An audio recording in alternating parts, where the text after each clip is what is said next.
Today we're going to finish the Psychobiology of Behavior, Part 2. Neurochemicals and hormones are basically chemicals that we have within our body. They basically facilitate the transmission of impulses among the brain's neural pathways. So we're going to look at neurotransmitters and neuromodulators. The neurotransmitters send signals from one neuron to another. They basically open a door. The drugs that increase neurotransmitters are called antidepressants. Neuromodulators alter the effect of the neurotransmitters. In other words, they shut the doors. These are hormones that are produced by glands. Acetylcholine is another one of these neurotransmitters or neurochemicals and is concentrated in specific regions of the brainstem and thought to be involved in cognitive functions, especially in memory. Each one of these chemicals is very important to the functioning of our brain and our body and how we respond to different things. The acetylcholine can also cause excitatory actions in the brain and tensing of muscle fibers in the body that is associated with a fight or flight response. You know, when you get into a situation where you are scared or you're very, very afraid, you either want to run or you're going to have to stand there and fight. And this adrenaline starts pumping through your body so that it gives you the energy to do one of the two things. Both require a lot of energy. Acetylcholine is one of those chemicals that triggers this fight or flight response. A deficiency in the acetylcholine may produce signs and symptoms of motor dysfunction. A severe shortage of this chemical can be associated with Alzheimer's disease, which is when a person starts losing their mind or developing dementia. What really happens is they're going back in time, and you can physically see this happening. It takes time, but you can see it happening. Truthfully, it's a very sad disease. Catecholamines are a group of neurochemicals that are composed of naturally occurring compounds that serve as hormones, neurotransmitters, or both within the sympathetic nerve system. The sympathetic nerve system is responsible for breathing, circulation, and digestion. It is the functions of the body that just normally happen. We don't have to say, run, go get that ball, or it just happens. Wouldn't it be horrible if we had to say, heartbeat, heartbeat, heartbeat, heartbeat? There's no way we could keep up with all that. God has made us in such a way that these things just naturally occur, and it's called the sympathetic nervous system. The chemicals that are related to this is called epinephrine, which is also called adrenaline, norepinephrine, which is also called noradrenaline, and dopamine. The sympathetic nervous system is responsible for the breathing, circulation, and digestion within the body. The catecholamines are released at nerve endings, and they also facilitate signals from the nerve cells to other nerve cells within the sympathetic nervous system. The sympathetic nervous system functions in response to short-term stress. And this is why the norepinephrine and the epinephrine are often referred to as stress hormones, because they increase both the heart rate and our blood pressure. When these chemicals kick in, our heart rate's going to be increased, and so will our blood pressure be increased. Epinephrine, this hormone chemical that's released in our body, produces a short-term stress reaction that increases heart rate and the forcefulness of each contraction. It will also cause the pupils to dilate and constrict. It also causes the pupils to dilate and will constrict small blood vessels in the skin. It elevates the blood sugar level by increasing the liver's conversion of glycogen, the stored form of sugar in the body, to glucose, a readily available form of sugar, while at the same time beginning the breakdown of lipids or fats in the fat cells. If you are diabetic, this is one reason why you don't need to be stressed out. That is because this glycogen is changed into glucose. So your body has too much sugar within it when you get into stressful situations. That's one reason around exam time here at Prince Muhammad, we have a rash of students that have diabetic reactions, and it's because of this one thing. They're stressed out, sugar levels go too high. Epinephrine can also be referred to as adrenaline. Norepinephrine.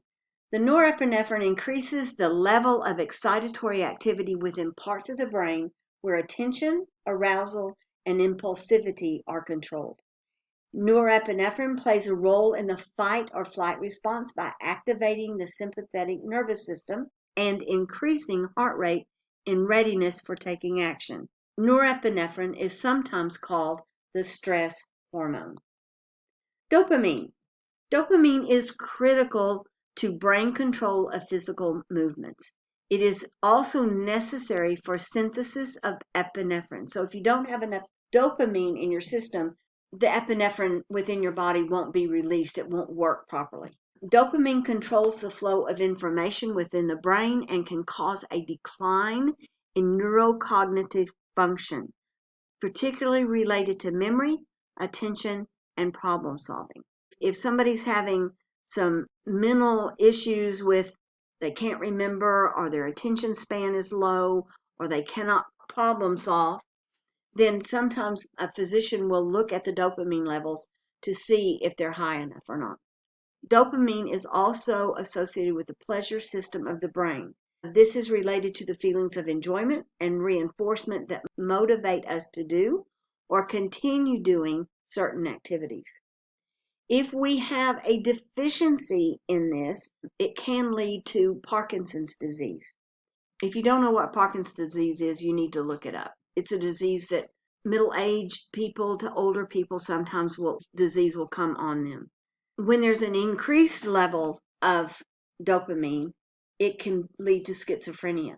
Now, schizophrenia is a condition where you imagine things that are not there, and it can be a very horrible disease. If you have ever seen the movie A Beautiful Mind, this man was schizophrenic. That would be a great movie to watch, A Beautiful Mind, to understand schizophrenia and how extensive it can be. And that is a true story about a professor who had schizophrenia. Serotonin. Serotonin is important for a range of brain functions, including mood control, regulation of sleep, pain perception, body temperature, blood pressure, hormonal activity, appetite, and sexual desire.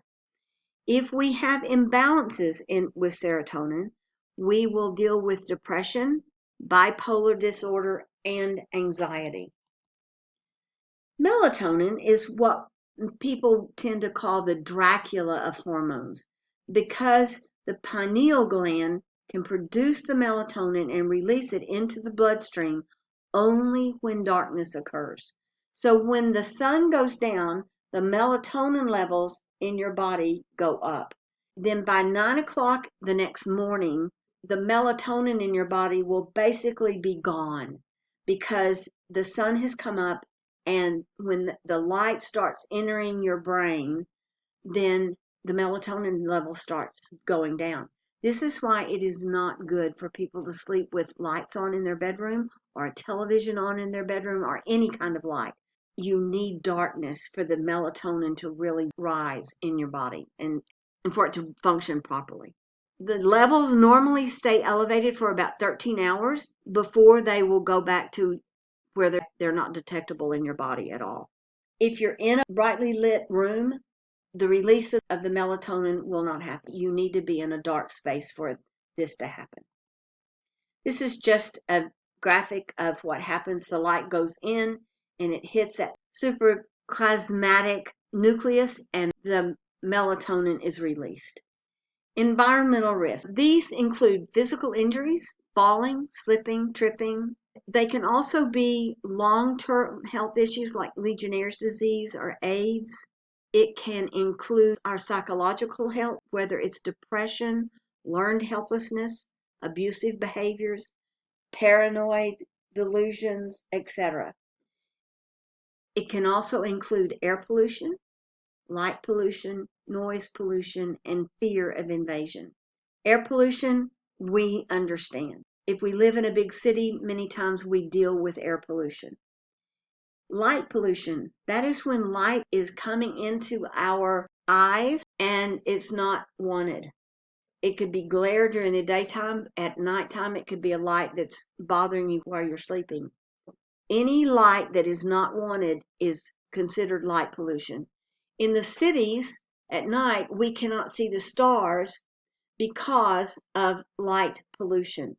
Whereas if we're out in the wilderness area where there's no other lighting in our environment, such as street lights and things like that, we can see the stars. Not being able to see the stars at night in the city is an effect of light pollution.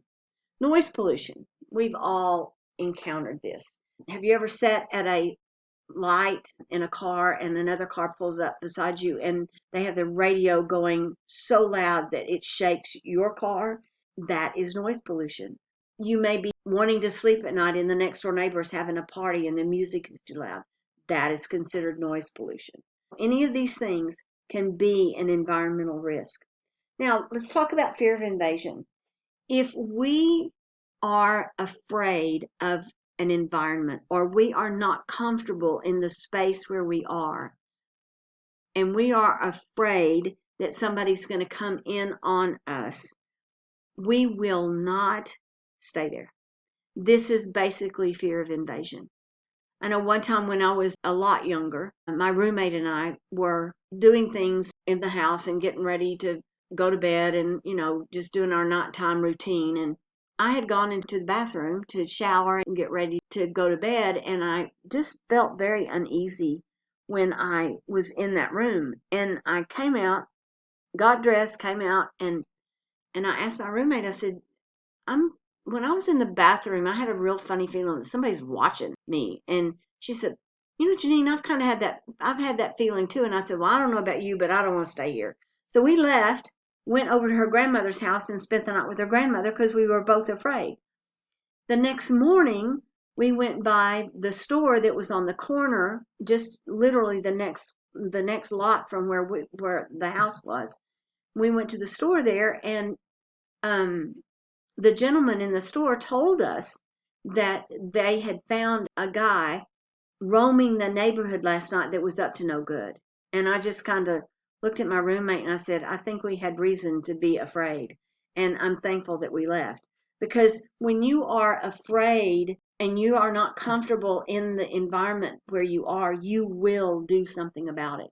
So that fear of invasion that's why we lock our cars, we lock our houses, we take care of our things, we safeguard our children, is because of this fear of invasion.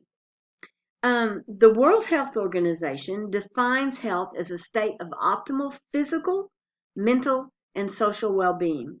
We as designers strive to make sure that we design interiors that give people optimal physical, mental, and social well-being. Because if we don't plan the spaces well enough and they can't move around in it, that causes physical restriction. If things are not designed properly, so there's glare and noise and airflow and all of those type of environmental issues are not designed properly, then we can cause mental stress on people. And also in furniture layout, space planning, we dictate many times the social interaction of people. Our work encompasses meeting all these demands that is defined as being part of having optimal health. We have a very important job. So fears of injury or victimization that's related to the environment typically result from a combination of personal experiences, peer influences, and media messages. If we have fear of anything, it's going to be a result of a personal experience, maybe what our friends are saying to us, our peer influences, or whatever the media is telling us. Right now, we are going through this COVID-19 issue. And because the media keeps telling us how bad it is out there, everybody's staying at home. And our governments are listening to them. Now, Is it really that bad? No, the facts are in, and the proof is there's not that many cases. The flu kills more people worldwide every year than this. Who are we listening to? Sometimes it really upsets me that we allow the media, other people, to tell us things and we just believe them without looking at the facts. Unfortunately, we are sheep that will be led to the slaughter if we're not careful. So let's look at stress. Like I said before, we as designers are responsible to design spaces that ensure the occupants can maintain optimal health. Like this little fish that's in this blender, wondering, oh my goodness, who's going to come and turn on this and I'm going to be dead meat. We have to eliminate the stress in people's lives. And the one way we can do that is provide them with really good space planning, which is based on very thorough programming. The space planning and the furniture layout and the color selections all done based upon their need and what the feeling that they want to have from this environment. You want every environment functional, meeting the needs of the clients and those that are going to use that space. We have a very important job. What are some of the stress and stressors that we have to deal with on a daily basis? When we understand that stress is a psychological or physiological response to a stimulus or stressor, then we can more easily remove those from our lives. So let's look at this. Work, job, paying bills, just our health, if we're sick or if we're battling some kind of disease, saving money. We have anxiety many times because of our peer pressure or work related stuff, or even expectations that our parents put on us. That can cause anxiety and nervous reactions to things. And many times just the way we're handling our own lives. Are we staying up too late at night, not getting enough rest? Are we eating the wrong foods? These kind of things can cause stress in our lives. Our daily life stress levels usually derive from a variety of situations that include social, could be like this says, an employer's unrealistic demands, or maybe an instructor's unrealistic demands, or a parent's expectations of what you're supposed to do when you grow up in life and you don't really want to do it, or your friends can play a huge part in stress in your life. The physical environment, such as when you are trying to sit in a classroom and listen to an instructor and you're freezing because the air conditioning is too cold. Or you're sitting in a classroom and it's too hot and you can't breathe because the air conditioning isn't on. It's not functioning. Like this says, trying to concentrate in an open office setting. If you have a lot of noise going on around you and you're trying to concentrate, forget it. It's not going to happen. Also, biological and chemical stimuli can also be producers of stress. If you have a smell that's annoying, that can create stress, or it can be a stressor. When we have new carpet installed, the area where the carpet's been laid, air out for about 3 days so that the fumes are released and dismissed. Because if you don't, and people start moving in on it, living in that, it'll cause headaches and stress. We need to understand what we're doing so that we can cause the least amount of stress on them. Moving itself is one of the biggest stressors in anybody's lifetime. So if you can reduce more stress, the things that you know that could cause more stress, you need to do it as a designer. Ambient stressors are considered things such as odors, heat, noise, and crowding. Anything that is in our environment that is causing us to be stressed out. Sometimes it could just be your house isn't clean and it's not the way you want it to be. Or you've got on clothing sometimes that you're not comfortable in. That can be a stressor. We need to watch where these stressors are coming from. We're going to look at children for a little bit because this is one area that really touches my heart. And unfortunately, children are many times looked over and the stressors they have to deal with on a daily basis.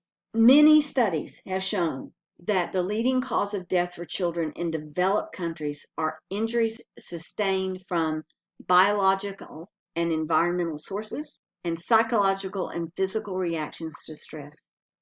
When a young child is having to take care of a younger child, a younger sibling, that is a lot of stress.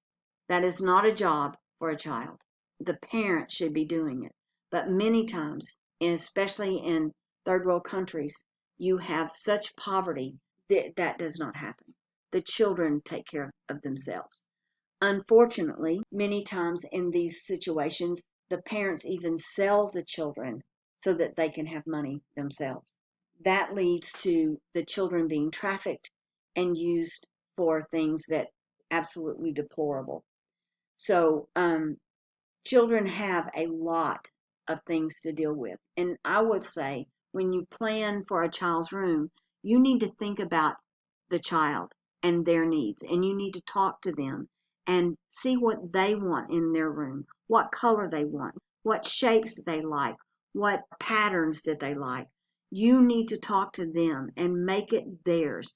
This is one way to build a child's self-confidence, and many times that needs to happen with children. Psychological and physical reactions to stress in children can cause horrible, horrible situations. When I owned a daycare center, we had a young girl that would defecate kind of at will.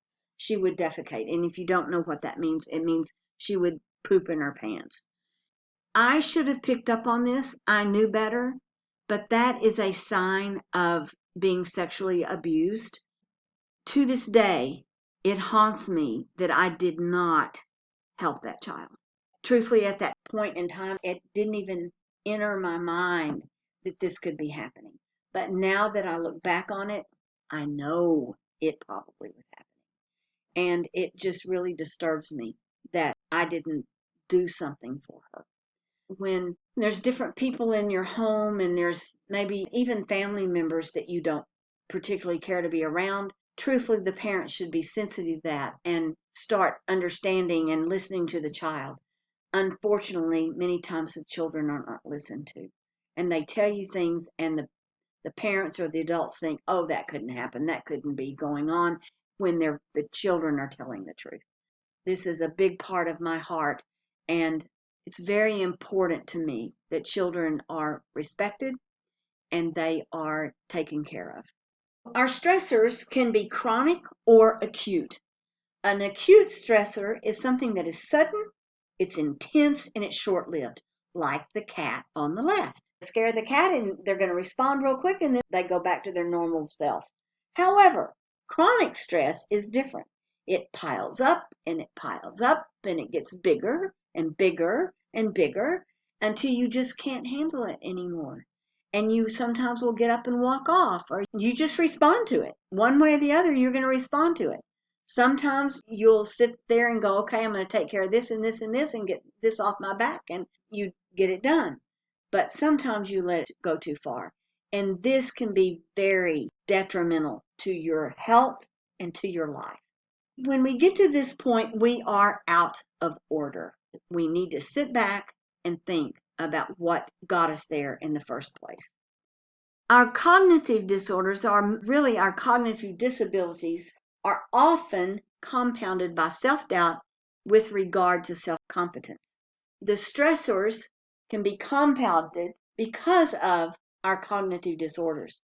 If we are so overstressed that we cannot think straight, we're going to fall farther and farther and farther into a state of depression.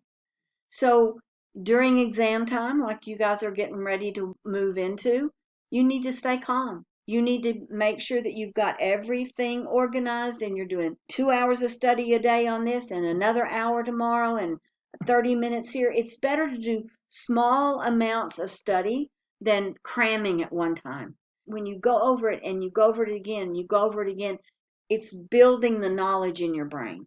So you're remembering it. You're putting it into that long-term memory instead of just memorizing it and then tomorrow you won't remember it because you're through with the test. It's better to study a little bit at a time every day, review it every day, than study in one block of time. And like this little image shows on the left, here is this big lion and this bulldog is scared to death. But I'll tell you something, if the bulldog barked at the lion would probably run off. We have to understand that these stresses that sometimes we put on ourselves because of not managing our time properly can affect the way we feel about ourselves. Our self-confidence levels will tend to go down. In order to keep ourselves on an even plane, psychologically healthy, it's better for us to plan what we're going to do and manage our time wisely so that we get things done the way they need to be done. And I know that anybody that's in interior design is going to have issues with this because it is not an easy career. It's not an easy task to learn the subject matter. And there's so many other subject matters involved with it. It takes a lot of brain power and skill. But if you plan properly and you take a little bit at a time, you can get the job done and you will feel good about it. Learning disabilities. Learning disabilities are things that will affect our cognitive processing and the way we learn. So let's look at this. Cognitive processing. This is when the brain starts understanding and recognizing and sorting and saving all the stimuli that's coming into our brains. However, when the brain has lost its ability to interpret that incoming stimuli or interprets incoming stimuli differently than the majority of the population, then we've got a learning disability because you're not doing things the way somebody else would do it or understand it. Our learning disabilities interfere with a person's ability to learn, process, and use new information, such as reading, any kind of reading impairment, dyslexia or dysgraphia. It will delay the maturation of the person. The person could be clumsy, hyperactive, and have perceptual disorganization. In other words, they can't put things in order. They see it, but they don't understand what they're seeing. So let's look at the dyslexia and the dysgraphia, which is the reading impairment. This image shows writing of a person with dyslexia. Dyslexia is a developmental reading disorder, and it is characterized by difficulty with learning to read fluently and with accurate comprehension despite normal intelligence. So what we're saying here is the person is going to be normal acting, just like any of us in here. But what happens is they read words backwards or some letters backwards. And the way you can see what happens in their brain is get something to read in back of you and put a mirror in front of you and try to read it through the mirror.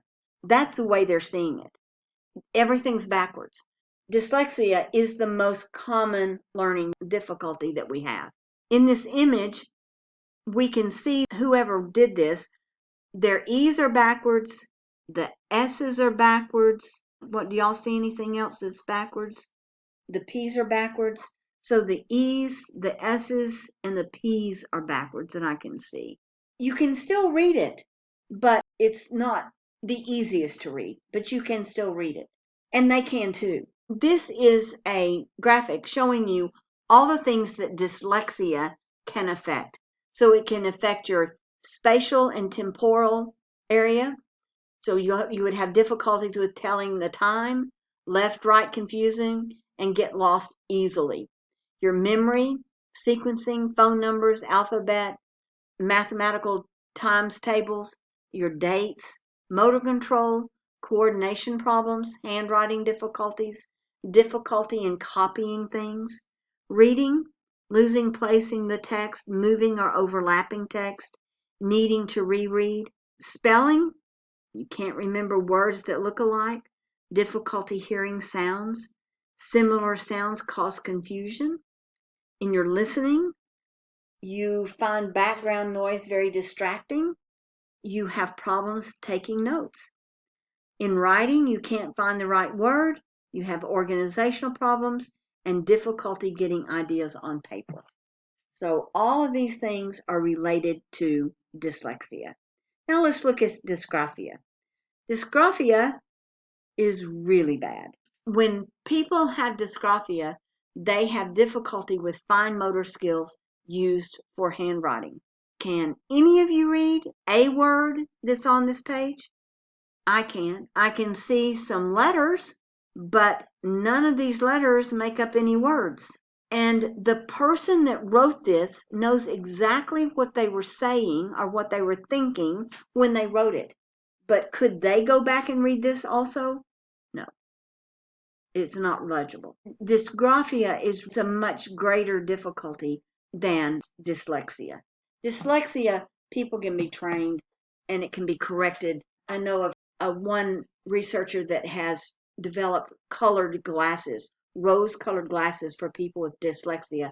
The rose-colored glasses, it causes the brain to make the letters go right. And I think it's interesting that color is affecting that. We have a lot more research to do with color, and we would see a lot of healing effects from color.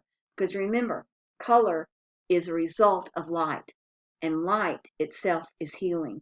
If you have that light and the energy from it and the healing effects from it, if we can focus energy, our research on understanding color and its effect on healing, we would understand a lot more. Unfortunately, the research isn't being done. Alzheimer's and Parkinson's disease. Alzheimer's is really dementia of the Alzheimer's type, called DAT, and it affects the nervous system by reducing the cognitive abilities and increasing spatial disorientation.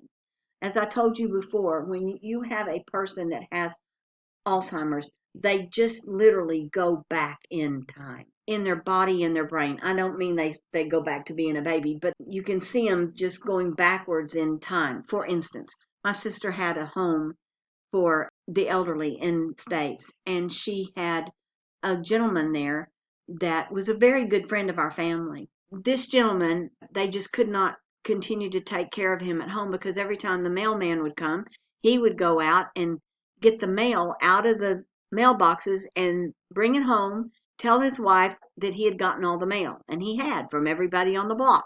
And she would have to go and take the mail and put it back in the mailboxes and apologize to everybody. And she just couldn't keep up with what was going on. So she had to put him in a home, and she chose to put him in my sister's home. It was very interesting one day. His wife and his sister came to visit him. And when they got there, Peggy took him to his room and she said, "Oh, he's done it again." And she said, "I'm so sorry." She said, "We were constantly putting his shoes back into the closet." His sister said, "What is he doing?" And she said, "Well, we'll put the shoes up in the closet and he gets them out and lines them up underneath his bed." And his sister said, "Peggy, that's exactly what we used to do as children." And this is what I'm saying. They go back in time. His memory from his older years had gone back to the time that he was a child living in his parents' home. Unfortunately, they don't even know you anymore. It's like they're just in a baby state. It's very sad disease. Parkinson's disease is, like we talked about before, it's related to the lack of dopamine in the brain. Your muscles get real rigid and you'll have tremors. You shake a lot. You also have problems in thinking things through. You get real shaky and the cognitive abilities just aren't there anymore. This disease can attack younger and younger and younger and younger people. It's very sad. So I wonder if it's something environmental or maybe what could be causing this. What are we introducing into our diets, into our bodies that could be causing the onset of Alzheimer's and Parkinson's disease? This is just graphic images of advanced Alzheimer's brain on the right and a healthy brain on the left. You can see that the Alzheimer's brain just starts shriveling and dying. It's a horrible disease. I've seen so many people, older friends of mine, that have gotten this, and it's a horrible, horrible disease. And it's so sad to watch your loved ones just wither away. Mental deficiencies. We have mental deficiencies when we have a decreased cognitive functioning. whether it be mild, moderate, severe, or profound. And that is the way they rate them: mild, moderate, severe, and profound. These mental deficiencies can be linked to decreased response time when avoiding obstacles or tripping over objects. When we design for people that have these mental deficiencies, then we need to think about what they are having to deal with. If a person's vision is getting weaker, then maybe we need to have big, bold letters, and the contrast needs to be a minimum of 70 to 30 so that you can really see the letters. They stand out very well, whether it's black letters on white or it's bold, dark letters on a lighter background. It doesn't have to be black and white, but you need to have that good contrast. And you don't need to have colors that are going to fight each other. It's like complementary colors. You need to really have a good, distinct letter that's easily read, maybe letters that don't have any serifs on them, just the sans serif letters would be better than having a very intricate, ornate letter. Simple, bold letters. We need clocks with sound or maybe large letters. But if you can't see and you can hear, the sound is good. If you can see and you can't hear, the large letters. If you can hear but you can't see, you need the sound. We may need to have both if you're doing a home for the elderly. Your routines that you set up for people with cognitive disabilities are very important because they know when certain things are supposed to happen, and they'll tell you. When my sister had this home, she didn't have to call the people to come and eat lunch or dinner or breakfast. They were there. They knew when they were supposed to eat, and they would be there and they would be ready. They'd come in and sit down and wait for everything to be served. They were just so sweet and so cute in knowing their routines. We also need to avoid using bright and contrasting colors, like I just said. Bright colors increase energy, and it's not to say that they don't need energy. They just don't need to battle those vibrations that are coming from those colors. Watch, we need more calming, soothing, relaxing colors. Colors are healing. Many times we can use color and it will heal without us saying or doing one thing. It's just calming. And many times that's what people need. Autism spectrum disorder, the sensory perception of sound, smell, pain, and visual images are incoherent fragments of information. In other words, they're getting these bits and pieces of information into their brain, but they cannot figure it out. They can't put it all together. Many times they will run away from something that you would be like, what in the world is going on here? Why are they afraid of that? But it triggers something within them, and they store everything in like compartments. They can't put the things together. Bright lights for these people, intense colors, loud noises is very harmful. Many times you'll see somebody with autism around loud noises cover their ears and shake because it hurts them. It's not just loud, it hurts. Bright lights, intense colors, it's too much going on, and they tend to freak out. And they are just protecting themselves. We need to be careful that we design their environments properly. We need to make sure they have a stable and a predictable environment. In other words, we're not going to go in there and change the room. After we get it done, it's going to stay that way because they understand it and they are comfortable with it. Minimize the environmental changes in any environment for them. And then you need to give them ways to control their environment. One, it lets them know it's theirs. And two, they can fix it the way they need it to be. Whether it's a fan or dimmable lights, anything you can do in an environment to give them control over it so they can fix that environment the way they need it to be fixed is better for them. This is just another graphic which I have about people that have autism and what they deal with. We'll go through it real quick. They have difficulty in mixing with other children. They have inappropriate laughing or giggling. They have little or no eye contact. And it's not because they don't care, it's because they don't understand emotion. And if you watch the movie Temple Grandin, you will understand what I'm talking about. You need to watch this movie in relationship to the autism spectrum disorder. They have apparent insensitivity to pain. Sometimes they don't necessarily feel the pain because they haven't made that connection in their brain from what's causing the pain to, oh, it hurts. Sometimes there is insensitivity to pain. They prefer to be alone than be with others. They will spin objects. Many times they will spin themselves because it calms them down. They have inappropriate attachment to objects. They will have noticeable physical overactivity or extreme underactivity. They're unresponsive to normal teaching methods.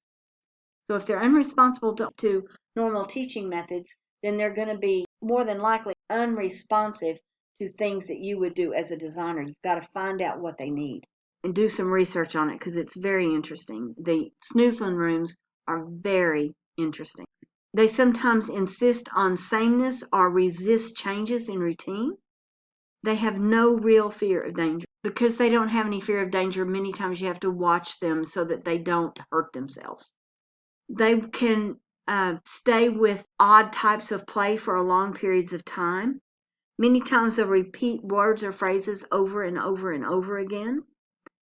They normally do not want you to cuddle them or touch them. And it's not because they don't want that, it's because you may be hurting them. Like I said, they're very hypersensitive. They're not responsive to verbal cues, and they act like they're deaf. They don't hear you, but really they're hearing you. They have difficulty in expressing needs. They'll tend to use gestures or pointing instead of asking with words. They'll have tantrums, which is display of extreme distress for no apparent reason. They have uneven, gross, and fine motor skills. They may not want to kick the ball, but stack the blocks. They have uneven, gross, and fine motor skills. They may not want to do one thing, but they'll be real good at something else. You build upon what they're good in and work on the things that they're not so good in. Like a friend of mine told me, if you can connect the wires in the brain, they'll always be connected. But until those wires are connected, you're going to have issues. If these wires can be connected, you can have a normal person with autism, but it takes a lot of work. Again, watch the movie Temple Grandin so that you can understand more about this. Okay, this is the end of this chapter, and I will put up the exam for you guys, and y'all have a good day. Thank you.